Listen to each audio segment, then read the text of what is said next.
Oh, I have it. Maybe. A better you starts today. Yeah, so here's my thing, right? I noticed this when I was on the plane the other day.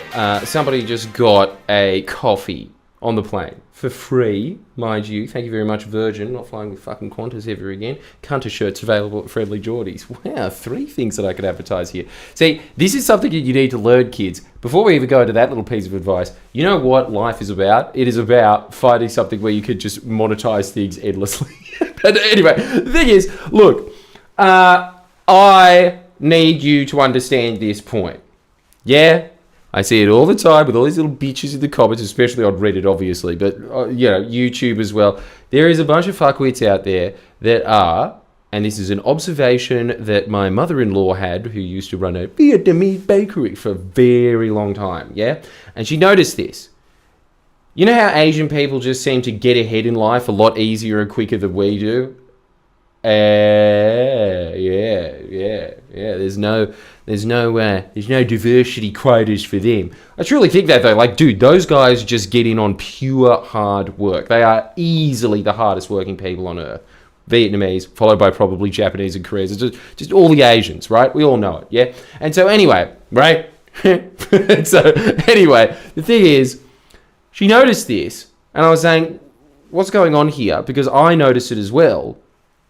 You notice that every single fucking white person that comes up is like, can I just have my Vietnamese roll with like extra cucumber, a little bit less chicken, just a couple more drizzles of chili oil, just some mayo spread. Really specific bullshit things. You see it at the same thing when you go to a coffee shop. Can I have it like a weak shot almond cap double latte? I'm one of those people, but like, and I'm not anymore because I stopped drinking coffee. Yes. And that's why I'm thinking about it all the time on the plane when everybody else is just sitting there just getting it. I'm like, yeah, it must be nice. But so anyway, that guy got it, the sugar came in, and then he was just like, it's too hot. God, this is just what happens when you're a touring comedian. This is why all of their material is always just about airplanes, because you spend your entire fucking life in airplanes. But anyway, that was what was happening. True story. And the same thing was happening right? Like all the whiteys that come up to this Vietnamese bakery. Can I do it just like a little bit less pate? I want maybe just a little bit more than that. This is too cold. Can you heat it up a bit? That kind of shit, yeah? And then all the Asians just come in and they're just like, I don't know, one bar me. And they're like, there you go. And just walk out. I asked her what the deal is, and then she said, I don't know, just Asians are just much less fussy. I think that this is a big trait as to why they are collectively kicking the West's ass at the moment. And I think it is just we've had it too good for too long. And when you have it too good for too long, what do? There's always a problem part of your brain. This is a Larry David observation, which is that no matter how rich you are, there is a part of your brain that is always wanting to whinge and complain about problems, and so it just keeps finding finer and finer things to whinge and complain about. This is the same thing that happens with billionaires, where they sit there and they're like, you don't understand what it's like to grow up with everything that you could possibly ever want and more. And I'm talking about the most obscene shit ever. I wanted a circus carnival, not even for my birthday, just because it was Sunday and I was bored and I got it. But then all the other friends said, wow, your parents are so much richer than me, like you didn't earn any of it, and that hurt my feelings. Like, they have those kind of problems in life, yeah? Everyone has them. At any stage in your life, there is always just going to be some part of your little bitchy brain that wants to whinge. Now, why is that bad?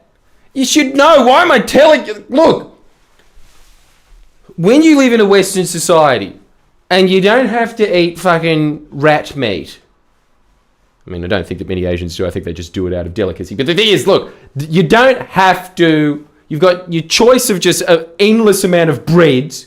One of them particularly, like, I like this particular type of sourdough white. Oh, no, this one sucks. Because you've got it so good, because, like, the water isn't giving you diarrhea, you just start thinking that all of these things are problems when they're not. This is a practice that I want you to start implementing.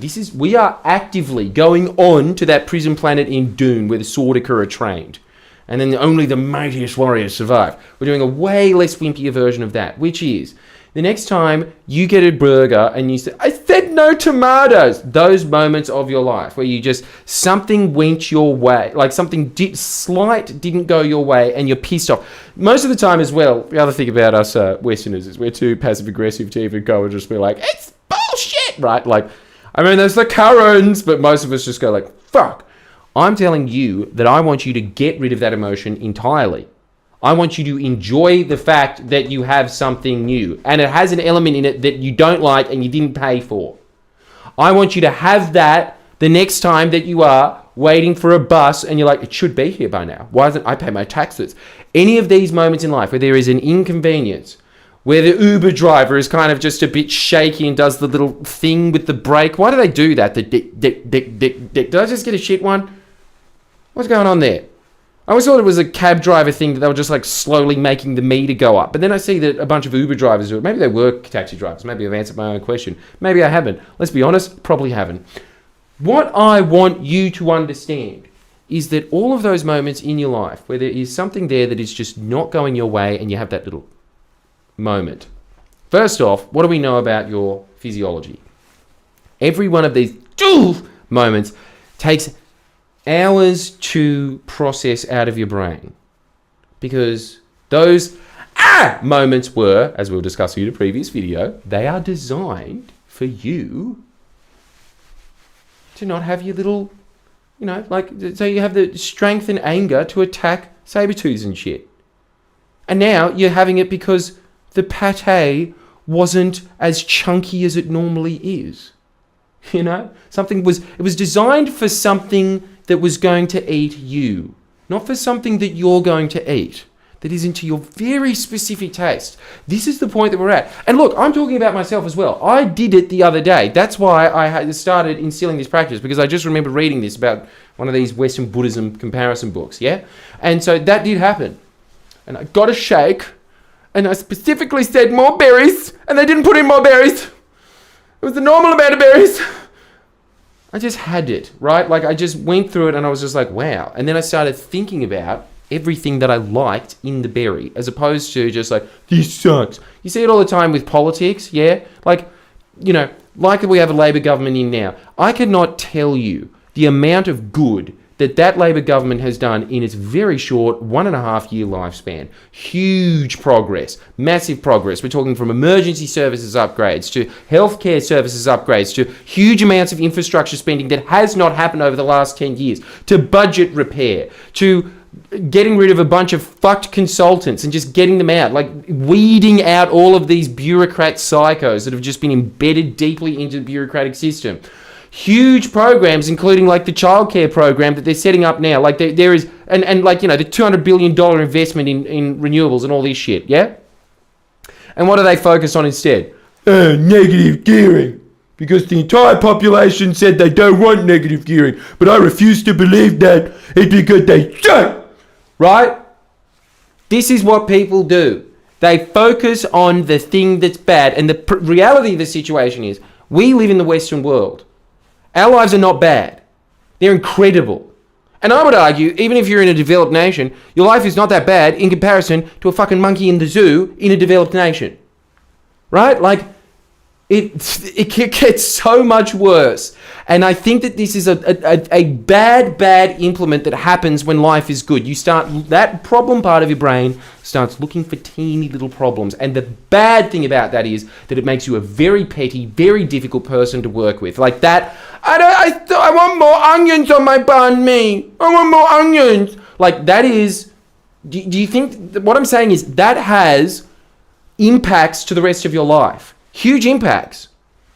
You will notice that the people that are very successful in life are the people that are less fussy. There is a reason that Asians are able to advance so much from coming from shitty countries, and then they come here and they just do like 450 for their entire life, and then they retire in better circumstances than most of us do that work in fucking offices and shit. And the reason is because they just are able to put up with a hell of a lot more shit than we are. Yeah? So like, if too little onion is intolerable on your food, that is a big warning sign for the rest of your psychology. That's what I'm saying about this. It's that the more that you are able to tolerate, the more that you are able to put up with, the more difficult personalities you're able to deal with, the more that you can get done. The more that you can just go forward in your life. You understand? Like, what you're looking for is these moments that you're being fussy. I want you to start identifying when you're being fussy in your life. In fact, let's think about it now. When was a time that you were fussy? And what I want you to do is start replacing it. In that exact moment, I want you to turn into a practice of gratitude. In fact, a huge part of all of self-help is just finding the moments of your life that you don't enjoy and making them gratitude moments. Like when the plane didn't come up the other day. Well, it didn't come up. It was just sitting there on the tarmac for an hour. And everyone else was sitting there going up to the woman, "Inexcusable, I have a meeting." We all had meetings, lady. You just can't do anything about it. So, what was I doing? Well, I got out my laptop and I worked. Most people sat on their phone and did this. And why is that? It is because I made it an active practice of my life as a result of reading that Buddhism book. I'm not going to tell you about because everyone's going to be like, "Did you know the Dalai Lama's a pedo?" Like, shut up. Just read the pedo's advice, all right? And so... and so anyway, like it was one of his books, and he was just talking about that. Like he was just saying that, look, when you sit there and in those moments of frustration and anger, you're just able to turn that into what's beautiful about this moment. Like you just become a much better human being than the average person. Most people walk through a life that is an absolute miracle wonder world that we live in now. Yeah, that we've just like generations. Thousands of generations all just sitting there being like, "Does the wheel work?" And then the wheel starts working, and then some guy on a cart the next day is like, "The road's bumpy." And then somebody sits there and fixes up the road, and then you walk on and it's like, "Yeah, but the cobblestone's a bit bouncy." And so then they come up with bitumen, and you're like, "It's awfully hot. It's awfully hot." And so then they come up with cars, and then it heats the planet. It's like, "Oh my God, we're all going to die. All of you are bitches." No, right. So, but that's it, right? Like, yes, there's that little problem part that just keeps solving. But the thing is, dude, the society that we live in now is the result of people solving millions upon hundreds of millions of fucking problems. And we are the benefactors of that. And it is very important that we start acknowledging that. That most of your life, when you're having these little frustrations, you should be sitting there and grateful for the fact that you are having clean food that has a bunch of safety inspectors sitting there, making sure that you're not eating something that's going to give you salmonella.